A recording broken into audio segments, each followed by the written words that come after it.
On this episode of Curtain Call, we visit the Ark in Yarmouth, Nova Scotia to learn the story behind one of the Tri-County area's Arts Centre staples.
Located in Yarmouth, Nova Scotia, the Ark has been the area's key art venue for decades.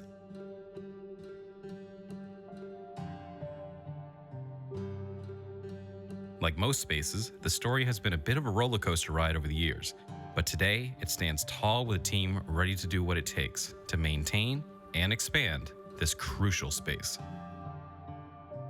I came here in 1995 to be the general manager. I had a 1 year of experience working for the Cobequid Arts Council in Truro. I'd had some training in fundraising and marketing in the arts. Then this job as general manager came along here. I applied for it and I got it, and I've been involved in one way or another ever since. Currently, I'm the box office manager. Selling tickets primarily, but I also do most of the cleaning and maintenance and a bit of the marketing and promotion of shows and that kind of thing. While Dave began his journey with the venue in 1995, the Ark itself began 2 decades prior at the inception of a local recreation-focused group. Like all of these regional theaters in the province, it really started back in 1973. And that was when the government of the time created the first Department of Recreation. It wasn't just about regional theaters, it was also about building hockey rinks and a whole lot of other things. But the fact was, back then, there were very, very limited opportunities for entertainment outside of Halifax and Sydney. The fact is that most people, when they wanted to go out for an evening, they went to a bar and they got drunk. In order to combat that, the province decided it was going to put some money into building new facilities where people could do other things. That was the origin of the Ark. Originally, it was formed as the Yarmouth County Arts Council in 1974. The founder of the place, Lydia Davidson, found this site, which was an abandoned and half-burnt out garage. There was no money available for new construction, but there was money available from Canada Council for renovations. Some of that old garage is still in here. Underneath the set construction room, the original hydraulic hoist is still there. We're the only theater in North America that has a hydraulic hoist under the theater. Over the course of the following 5 years, they would raise some money, they'd get some building done, and then the place would sit empty till they raised some more money to get some more work done on the building. They put on a lot of musicals over at the old, well, it was the high school back then. That would provide the money. Canada Council came in with some money. The province came in with some money, private donations, and so on and so forth. But by 1979, it was becoming a joke around town that the place is never going to open. And so one of the principals here finally came to Lydia and said, if we don't do it, it's never going to get done. And so they did everything that they needed to do. They built the seats at the old vocational school. They borrowed lighting from Dalhousie University. They did all the things that they needed to do to launch the Ark. We think of the Ark as a boat, the Ark, even though it looks like a barn. They did everything that they needed to do to put Annie Get Your Gun on stage in December of 1979. and it's been running since then. The real driving force behind the building of this place was a group called the Performing Arts Group.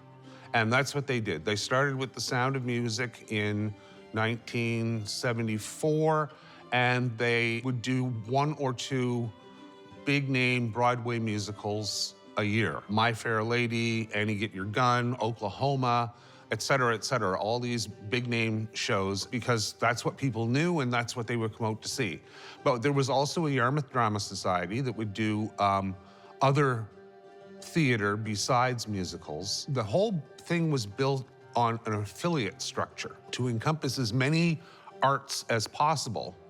There were affiliated groups that had representation on the board. We have, to this day, we have the Yarmouth Craft Guild. There was the Yarmouth Art Society that did visual arts, the Drama Society. There was a costuming society. There was a square dancing society. There was a film society for a short period of time. And all of these were affiliated. They came under the YARCS umbrella, and they would pay a fee in order to be affiliated, and they would pretty much do their own thing. Wasn't always easy to accommodate everybody in the same space, but it went on that way for quite a long time. There was a bit of a problem in that Lydia had an idea that this was going to be a place where people would come in shirt and tie, evening gowns, all that kind of stuff. And frankly, it intimidated a fair number of the people in the general population, and we still get that to this day. And they were also underpricing the tickets and a few other things like that.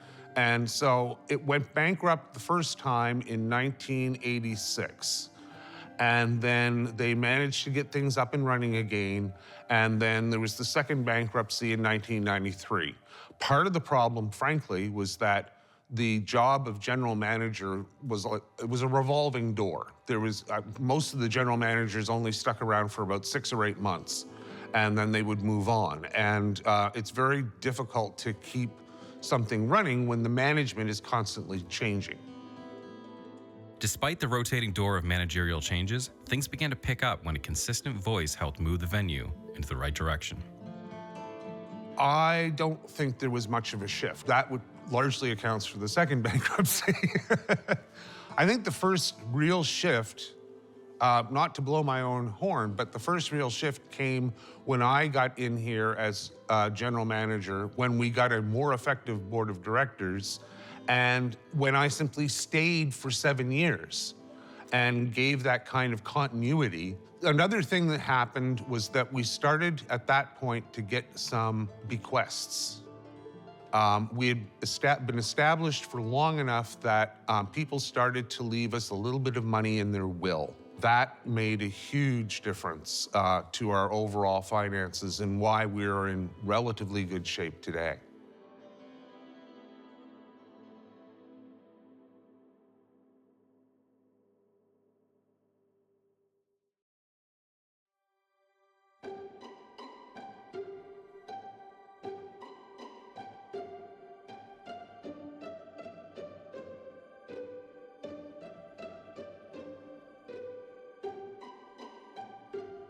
For a venue to succeed, it takes a team to support the hopes and goals set forward for the theater.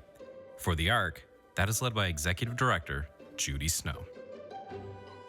I started doing books and working front of house in 2009. Then I moved to assistant stage directing and stage managing, and I directed my first farce in 2012. And then I became the executive director in April of last year. I'm in charge of programming, bringing shows in, things that happen in the building, general maintenance and things. We're governed by a board of directors, and they oversee the entire process, but I'm responsible for the day-to-day. We're the largest theater in Southwest Nova. We offer everything from musical productions, theater productions, visiting artists, comedians. The lobby is used as a visual arts gallery. We have dance productions here every year. We also have an art studio upstairs, which is rented out for different types of art. We also have an in-house print shop. We put on 4 to 5 local productions a year, which are all volunteer.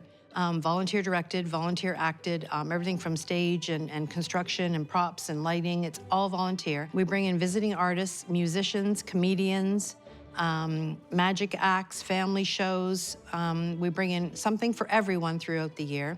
And we also have local dance company who does their annual and spring recital here, their annual Christmas and spring recital here. So we bring in just about anything. We've never limited it, so whatever there is to offer and wants to come to this area, we definitely entertain it. In the summer, we have workshops for children to teach them about theater. We love to have children on our stage, and it's something that has to be taught to them because there's a theater etiquette.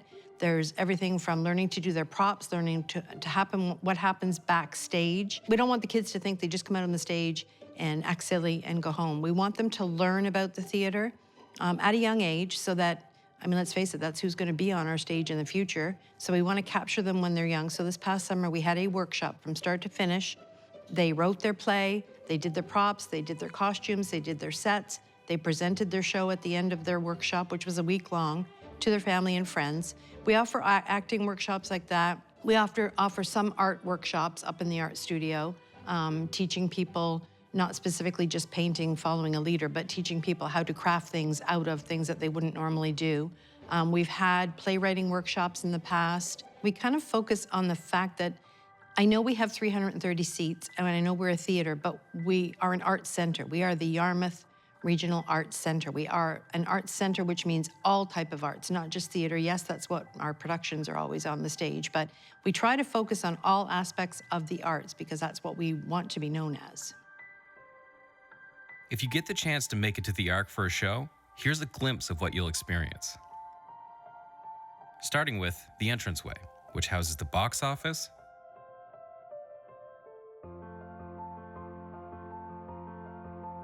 as well as countless artifacts showcasing the history of the venue.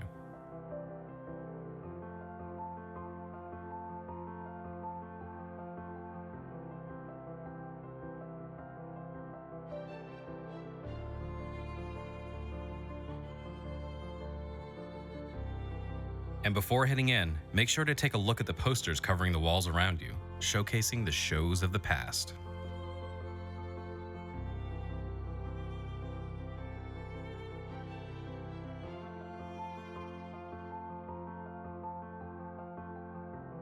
Next up, you'll head into the lobby, where you can grab a refreshment at Edgar's Place, named in honor of a late friend of the theater.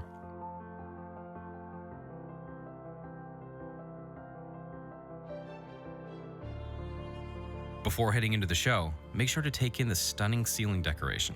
As well, keep an eye out for art installations, which change often at the Arc.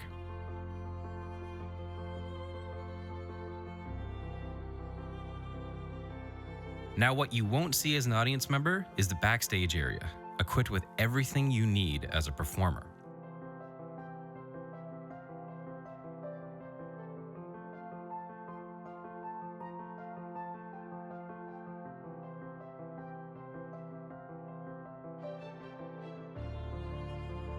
And above is the costume studio, overflowing with everything imaginable for designers to create a beautiful piece for those about to take the stage.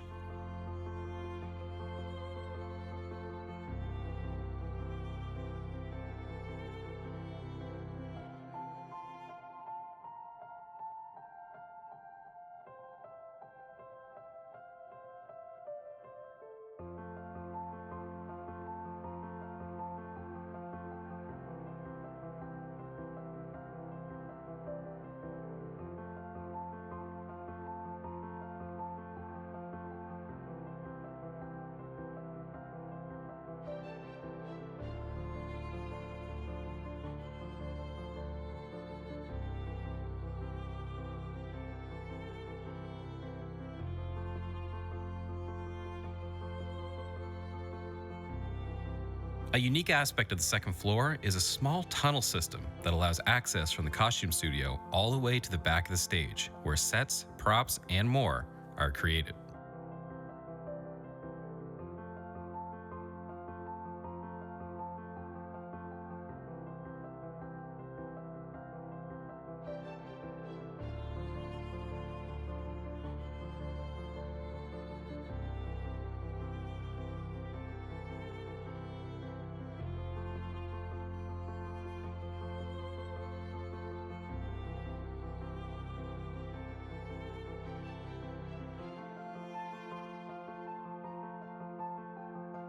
And for those performing, this is what you'll see as you take your final steps onto the stage, ready to wow the audience.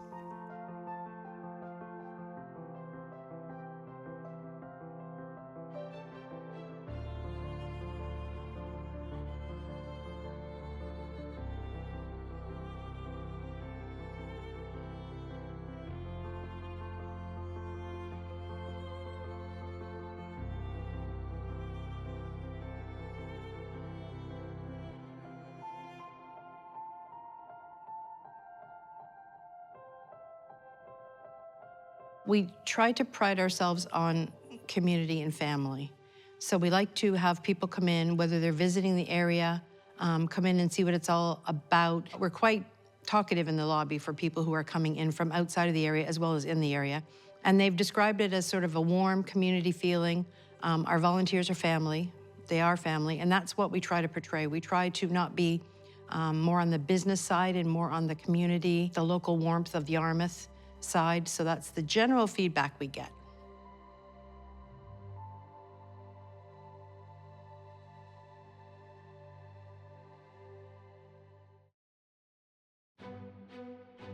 Like most venues with a long history, renovations are common.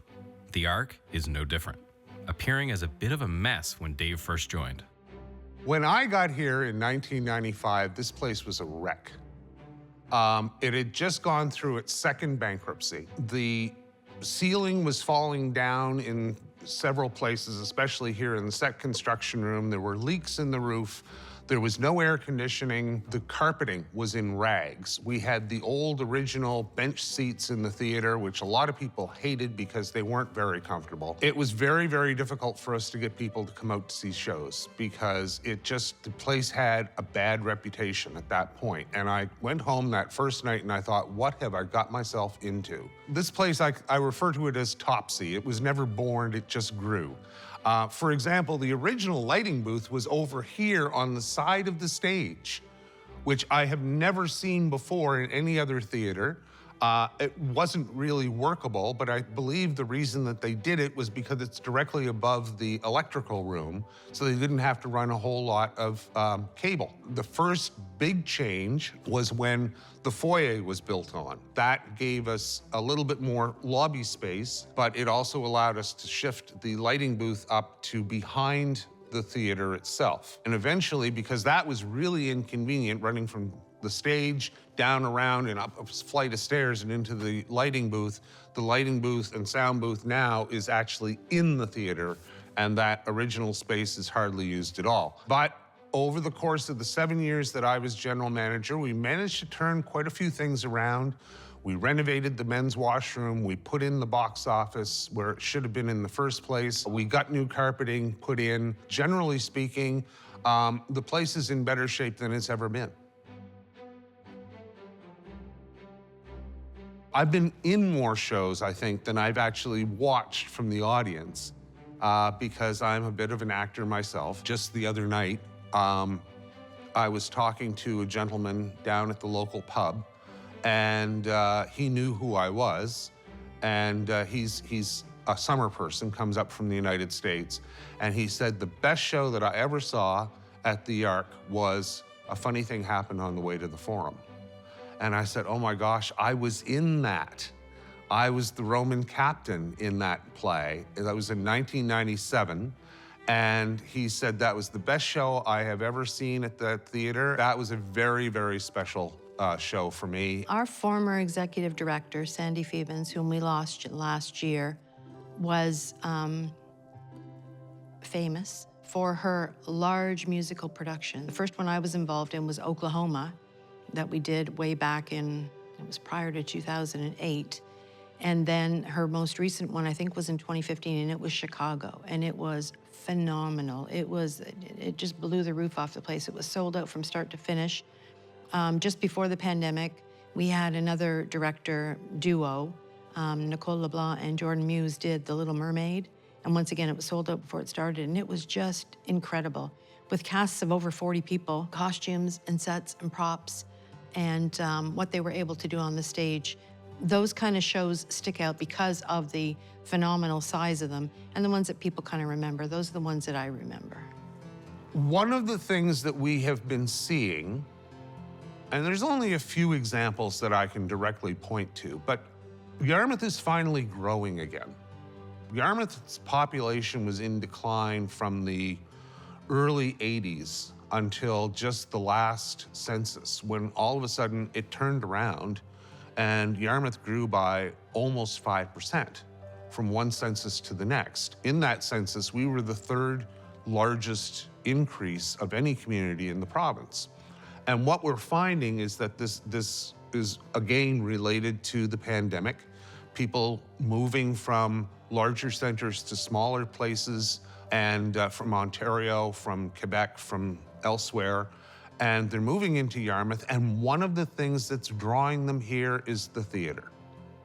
They're coming here in part because they have participated in theater, or they just want to be in a place where they can go and see stuff like that. We're a tiny little part of the growth of Yarmouth. And frankly, it's also just a question that a lot of the people who at one time were a little bit, put off, and I can count a lot of my relatives among among those people, but they're no longer with us. And so that initial attitude has sort of softened just because the people who originally had that attitude are no longer part of the community. And so it's changed in that way too. It's much more of a center part of the community, I would say, today. We have a huge volunteer network here. We are really, really fortunate to have many people who care about this building, who care about this organization greatly. They carried us through the pandemic. They did whatever was necessary to get together and put a show on the stage when we were able to, from rehearsing outside because they weren't allowed in the building, coming in when they were allowed, wearing their masks, keeping their distance. Our volunteers number over 300, and we're extremely fortunate to have them all because they go above and beyond. They do whatever it takes to keep this place going. So we have that going for us. Community is huge in this area, so we try to give back to that as much as we can. As a little bit of a background, we also own the old Arcadia School out in Arcadia. And the original plan about 4 years ago was that we were going to take that school and build a new theater. But of course, we would also have to raise about $9 million in order to do it. What I have noticed over and over again is people coming up to me and saying, so what's happening with the school? What's happening with the school? They're taking a real interest in this place, a prospective new place, and just the scene in general. It's because they have a genuine interest in seeing this place thrive and continue and do more. And although it looks at this point like the Arcadia School thing is not going to happen, we are putting more and more into what we already have in order to make it better and more comfortable and more appealing. Yarmouth tends to be, it's a town very involved in sports.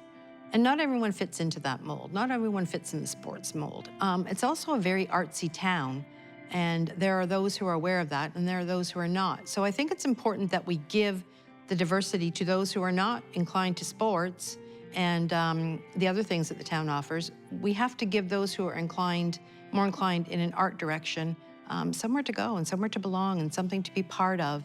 And I think other than the movie theater here, it's important to have another venue that people can explore when it comes to live theater. The Arc is a space that continues to be an outlet for those both on the stage and in the audience. In the area, we'll make sure to stop in and see when your next favorite show is coming to Yarmouth, Nova Scotia.